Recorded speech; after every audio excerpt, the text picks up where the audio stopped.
football. Aaron Rodgers still owns me. Aaron Rodgers is actually my daddy. That's what, like, I'm going to get a tattoo on my forehead saying, Aaron Rodgers, my daddy.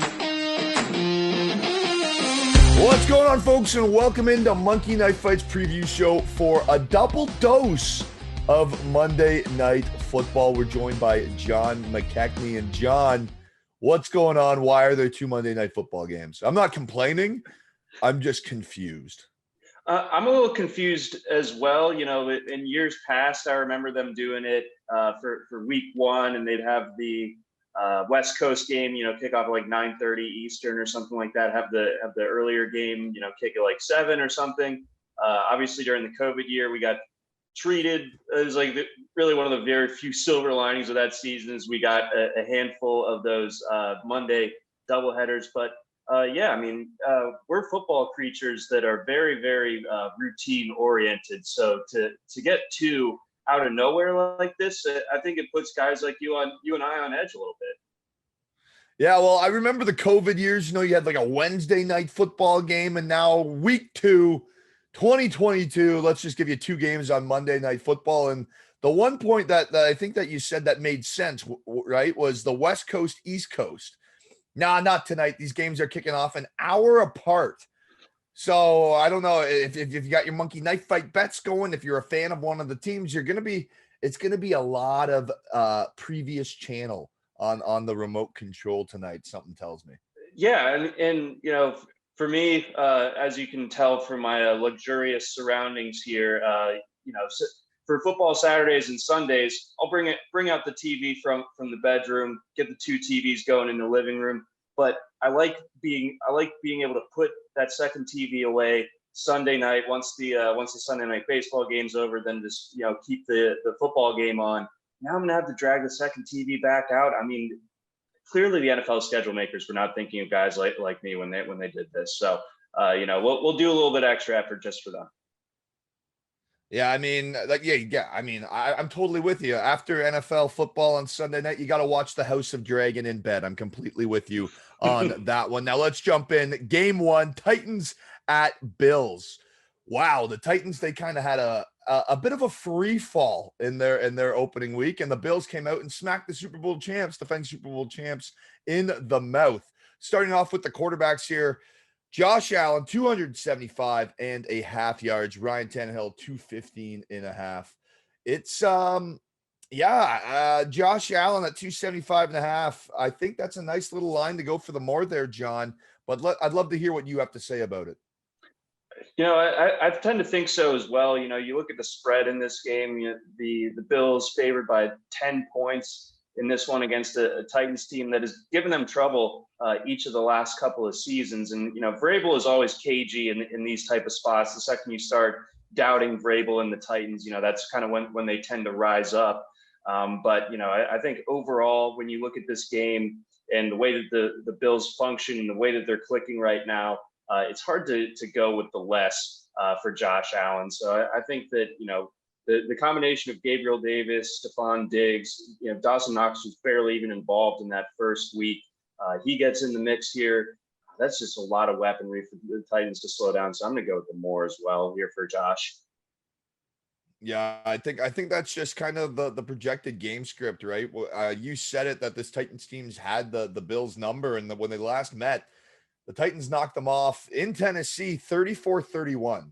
And the Bills aren't a team that puts up 31 points without throwing the football.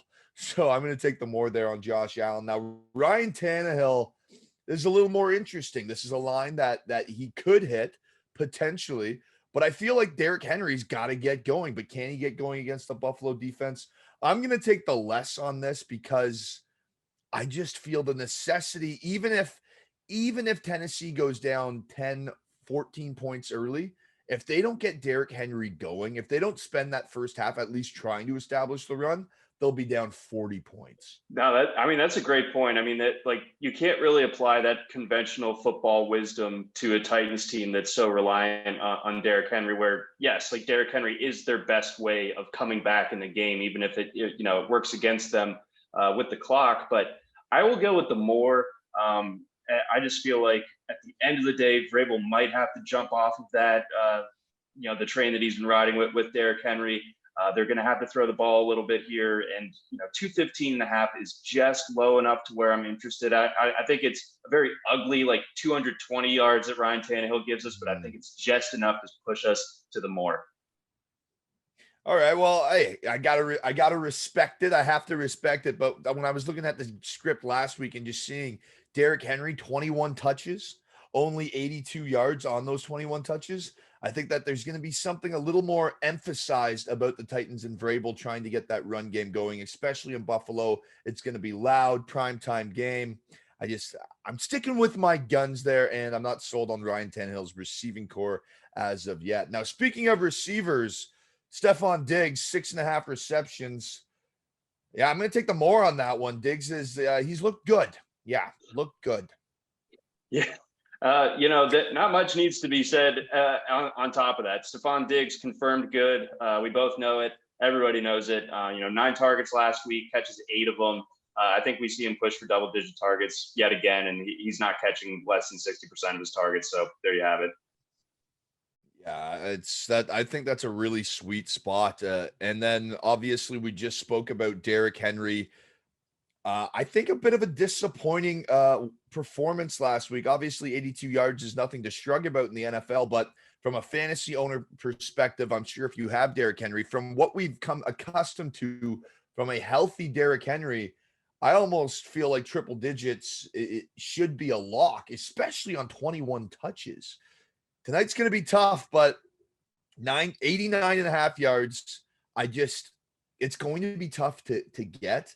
But again, Tennessee has to run the ball to have any sort of chance. So I'm going to take the more on Derrick Henry because on 20 touches, he should be getting 90 yards. No, he absolutely should.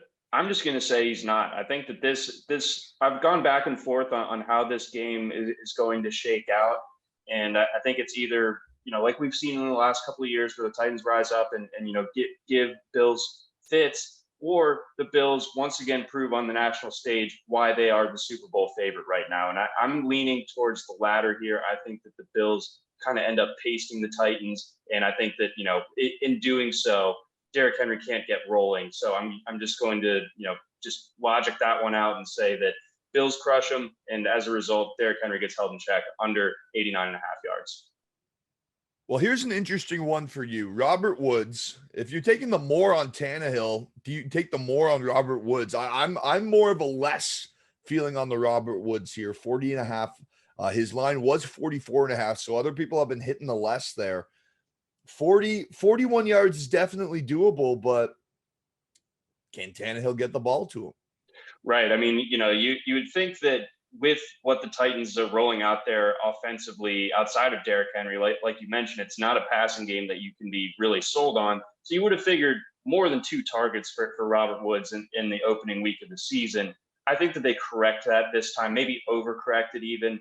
And again, especially if they're trailing, got to get away from the run just a little bit here. I don't think that there's a receiver in this offense that really is better right now than Robert Woods. We'll see what Treylon Burks ends up becoming, but I think tonight I will take the more. And in a way, I'm encouraged that more people have been going with the less here, drop that number down a little bit to a more reasonable 40. I think he can get that on like 3-4 catches. Yeah, well, you absolutely love to see it, right? You love to see Robert Woods still involved in the game, obviously coming over from the Rams. And now a veteran on this team. And I think Tannehill's really going to have to lean on him, John. So I really like where the mindset's at there. But when it comes down to the game script itself, how do you see this one playing out? I mean, you kind of just alluded to it. You said you're going to go with the latter of the situations where the Bills kind of prove that they're the Super Bowl favorites. So give us a little score. Give us a little McKechnie tease. What's the Muzzy feeling?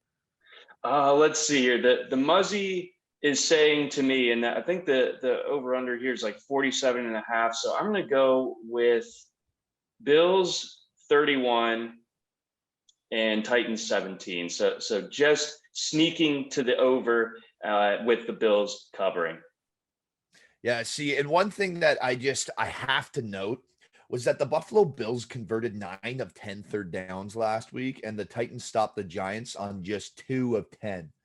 Ooh. So if the Bills are firing 90% on third downs and the Titans are holding to the Giants to just 20% stops and 80% efficiency, I don't think the Bills are going to get stopped with the football. I think the 30 points is extremely doable. I think the Bills just smack them.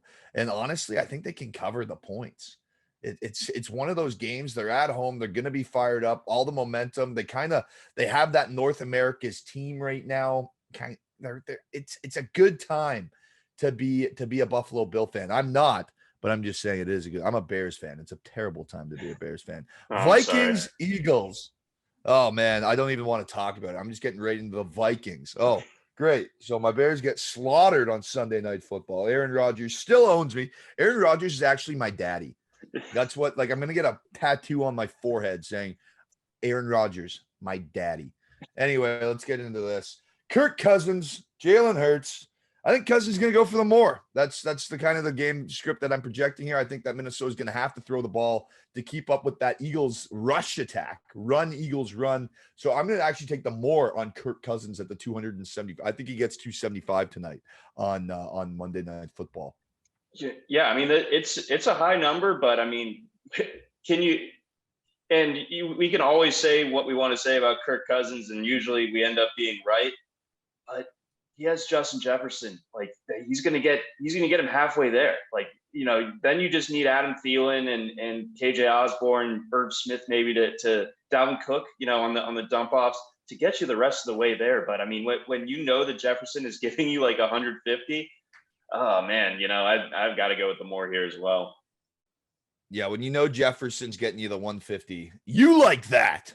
You like that. There it is. Jalen Hurts, more or less. See, this is an interesting line because Jalen Hurts is more than capable of producing 235 yards from the line of scrimmage with his legs and arm combined.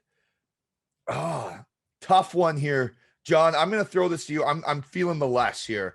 I feel like there's going to be lots of runs. I feel like that's going to be the way to exploit the defense, extend Zadarius Smith, make those linebackers think, lots of play action. I think it's going to be a cheeky game for the Eagles, but lots of rushing attack. And I think Jalen Hurts is going to use his legs, so I'm going to have to take the less. I like the less here as well. The Eagles have a good offensive line, but I really like that Vikings pass rush. So I think the best way to minimize that impact is having that ground heavy approach. It obviously worked against the Lions last week. Miles Sanders, I think, was one of the more surprising opening week performances relative to kind of where the temperature was on him going into the season. So yeah, I think it's going to be a lot of running for the Eagles here tonight. Limit that pass rush. I think Hurts has a good game, but I think in terms of that passing volume, 235.5, I'm taking less as well. Now this might be up next here. You mentioned Justin Jefferson. We kind of just pumped his tires up for the 150 yards. We all saw what he was able to do last week. 9 grabs, 184 yards, and a pair of touchdowns. His line on Monkey Knife Fight right now is 6.5 receptions. Get on that. That's a more for me. Yeah, that's a more.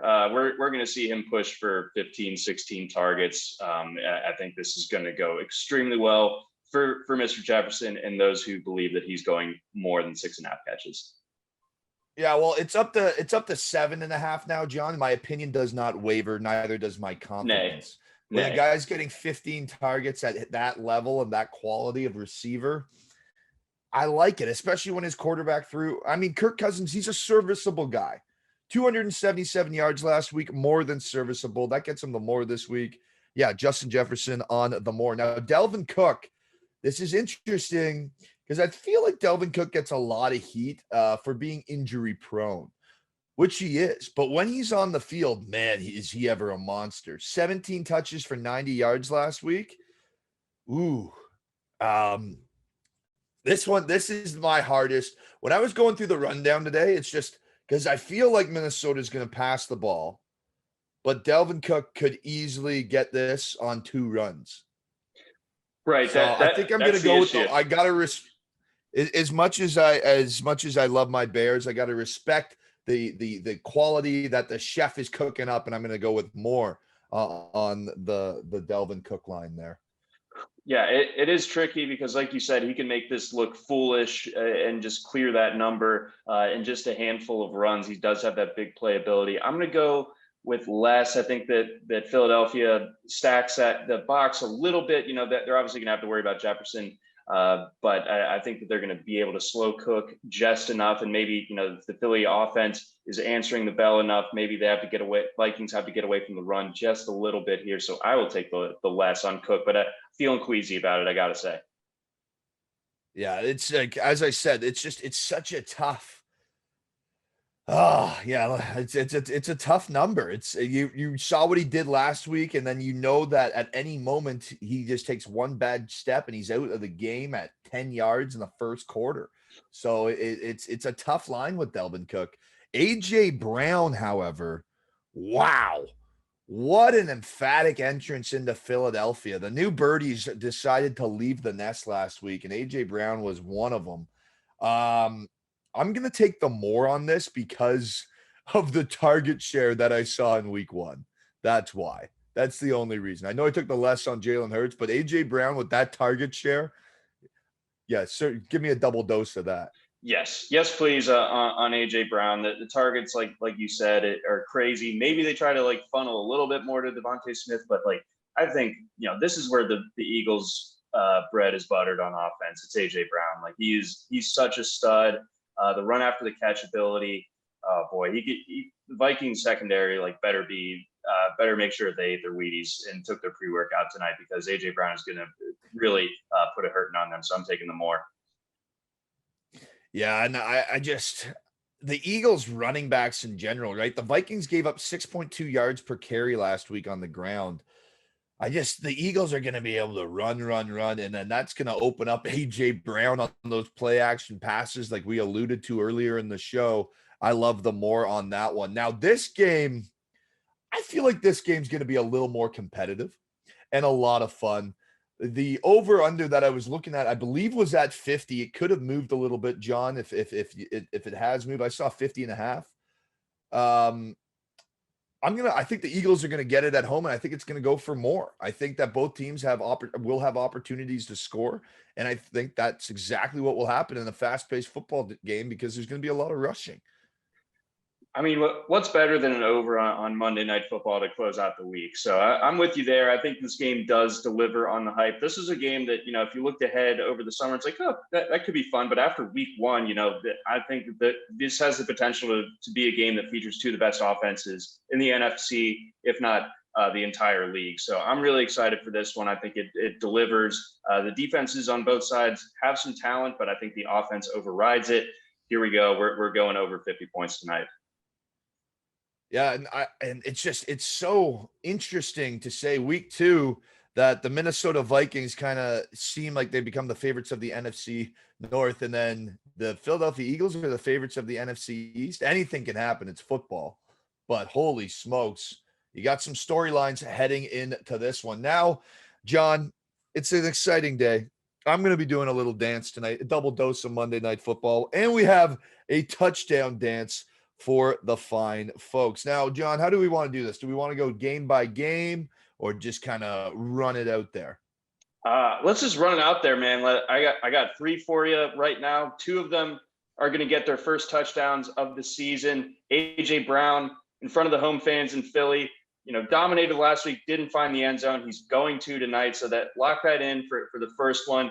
Gabriel Davis up next. All that guy does is score touchdowns, so you got to give it up to him. I think that he finds the end zone this evening. And then Dawson Knox gets back on the right train, guy that caught a ton of touchdowns last year. Going to be tough to replicate that, but I think tonight they get him a little bit more involved going up against that Tennessee secondary. Dawson Knox, touchdown dancing tonight as well.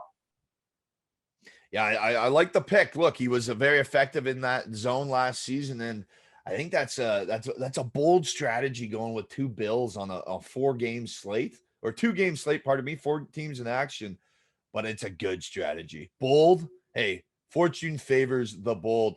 The only difference that I would change with that is just because I haven't seen Dawson Knox as plugged in. Stephon Diggs has been plugged in. I would love to get Stephon Diggs in there. And then another name that could float around, Derrick Henry's got to hit pay dirt. He didn't last week. He like science said the law of averages says that Derrick Henry is going to score a touchdown tonight, and I'm going to bet the on laws of physics. That's the laws. Man, run, hill, pay dirt, score. Man, that 6 large, points. getting that many touches, it's going to happen. What are you most excited for Monday Night Football tonight, John?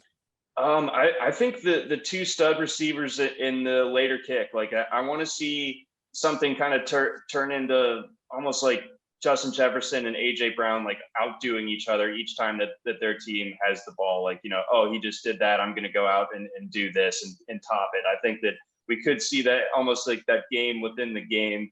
I see what you're doing, and I raise you this type of back and forth between two of the best young receivers, two of the best receivers, period, in football. So that's what I'm most juiced for this evening. Perfect. I absolutely love it. Yeah, it's so much fun having two games on Monday night. You don't have to listen to the kids. You don't have to listen to the wives. You don't have to listen to the significant others. You can just sit back, crack a nice little wobbly pop, enjoy some pizza, message your fantasy teams. Dude, I'm playing a guy with Josh Allen, so I think I'm going to get slaughtered. But hey, I have a 60-point lead. He's got Josh Allen and Stephon Diggs. Oh, boy. Are you spent? Are you out of player minutes? Oh, I'm done. I'm done. I had a great that's going to be a sweaty Monday night. Yeah, I put up 150 points, and this guy, like, we're projected to like tie essentially right now. Oh God! So I'm sweating buckets right now, John. Can you see? Getting his fits in. There you go. All right, folks. Well, that's John McKechnie. John, let the fine folk know where they can follow all your great content. You can find me over on Twitter at Johns_tailgate. You can find my work over on RotoWire.com. I run the RotoWire college football section, so that's RotoWire.com/cfootball. Write DFS articles over there. We got season-long content as well, and a lot of betting content to boot. So check it all out over on RotoWire.com/cfootball. All right, folks, that's John McKechnie. I'm Conner Rowntree. Enjoy your double dose of Monday Night Football.